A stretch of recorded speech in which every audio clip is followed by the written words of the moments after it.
Situé entre la ville et le bec de l'Aigle, les chantiers navals de La Ciotat s'imposent en face de la ville ancienne. Ils bénéficient d'une position exceptionnelle. Cet ensemble constitue un patrimoine remarquable. Les chantiers de La Ciotat sont labellisés patrimoine du XXe siècle depuis novembre 2000. Les engins de levage en font une signature monumentale inoubliable. Implantés dès le milieu du XIXe siècle, les chantiers gagnent régulièrement sur la mer jusqu'aux années 1970.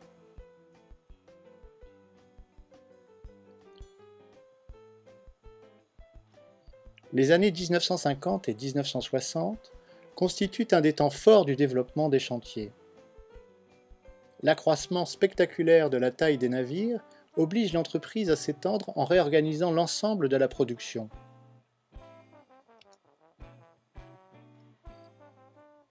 Construits vers 1925, puis achevés au début des années 1940, les ateliers des Calanques font l'objet d'aménagements progressifs. Le circuit de préfabrication des Calanques est opérationnel en 1954. Il sera remplacé à la fin des années 1960 par le nouveau circuit au sud, en face de la grande forme de Radoub. On assiste ainsi progressivement à la rationalisation des ateliers, mais aussi à l'amélioration de l'ensemble des outillages. Les ateliers des Calanques sont rééquipés pour la chaudronnerie, la préparation des tôles et des membrures pour la réalisation de la coque du navire. On pouvait y voir, jusqu'à leur démolition partielle fin 2008, tout un ensemble de presses et de cintreuses parfois monumentales.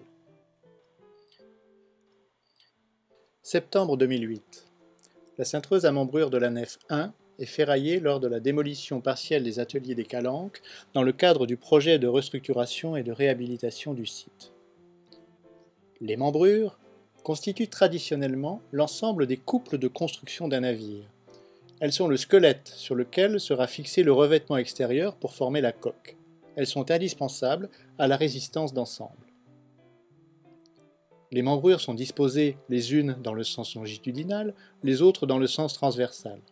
Leur appellation varie selon leur sens, leur importance et les bordées sur lesquelles elles s'appliquent. Varangues, lisses et carlingues dans les fonds, couples et porques, serres et lisses sur les murailles, barreaux et hiloires sous les ponts. La cintreuse Béni était déjà apparue comme exceptionnelle lors de l'étude générale de l'année précédente. Devant l'imminence de sa démolition, une nouvelle étude spécifique a été décidée en urgence, consistant en sa modélisation numérique pour en assurer la rétroconception. Machine impressionnante de 5 mètres de longueur, elle servait à réaliser à froid les profilés courbes des membrures avant l'assemblage des éléments préfabriqués par soudure. Il s'agit d'une machine-outil écossaise, terre de longue tradition navale. L'entreprise James Benny & Sons était intégrée dès 1937 au sein de la Scottish Machine Tool Corporation, basée à Glasgow. L'étude sur place ne pouvait durer que 2 jours, une durée un peu courte, mais compatible avec la méthodologie. La numérisation de la cintreuse en 3 dimensions grâce à un scanner à main, afin d'en obtenir une première photographie numérique. Pour comprendre la machine, il semblait tout d'abord ne pas rester de documentation in situ. La cintreuse à membrure a été photographiée dans tous ses détails. Des archives ont ensuite été retrouvées à la CEMIDEP. Elles ont permis une meilleure compréhension de l'implantation et du fonctionnement de certains éléments. Alors que dans la méthode précédente, à chaud, les manutentions nécessitaient 5 ouvriers, la manipulation des profilés à cintrer par 2 ouvriers seulement était rendue possible par les chariots de translation placés de part et d'autre. L'avantage essentiel de la machine est de permettre la courbure simultanée des membrures bâbord et tribord. Avantage qui s'ajoute à la simplification des manutentions nécessitant moins de personnel et à de moindres dépenses énergétiques liées à la suppression du four employé dans le précédent procédé à chaud. Un ensemble d'outillages spécifiques, adaptables à la mâchoire, permet la manipulation des profilés selon leurs dessins respectifs. Les fichiers informatiques obtenus lors de la numérisation 3D étaient bien sûr imparfaits. Ils ont nécessité un travail de compréhension avant leur interprétation dans le modèle mécanique.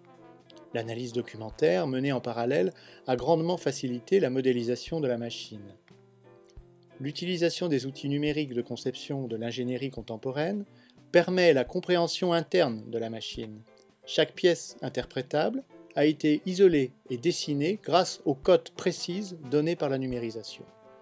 On arrive ainsi à un catalogue de pièces qui s'intègre de manière cohérente dans le modèle mécanique de simulation.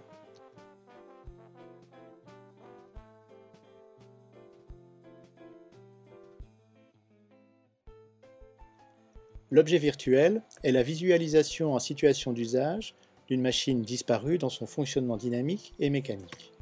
Mais l'enjeu est plus large.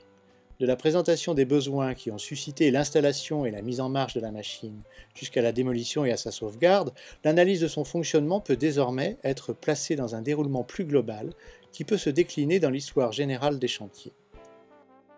Émergence d'un besoin, rationalisation de la production, économie d'échelle. Recherche d'une solution technique, choix, cintreuse à membrure à froid.